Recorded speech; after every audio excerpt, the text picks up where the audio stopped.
سلام به دوستان پیوندان خویش و تباران و همه آن نفرانی که این شام آمدند و بزم زیبای این شبشه نازنین دادر عزیز طالب جان.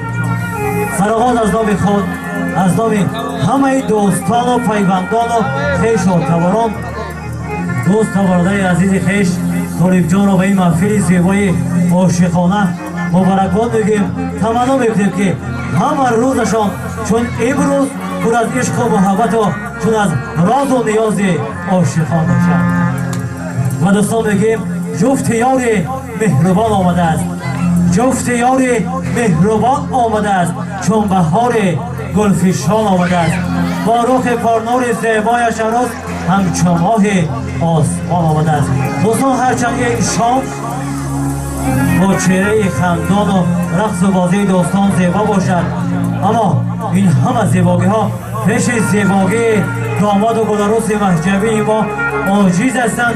این زیباگی با این تخت و این بخت را و شاه و ملکه مبارکباد میگیم. اما تنها همین را میگیم که به گل و بلبل چمن جوی نیست، به محبت زندگی خوشروی نیست.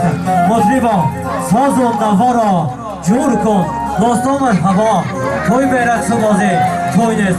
رقص و بازی و شادی و خرسندی دوستان و پیوندان و سرود و ترانه‌های دلنشین بلبل باغ هنر، بلبل شناخته قتل زمین خال احمد سفر آباد کننده این شام زیباست. شامدن توی مبارک.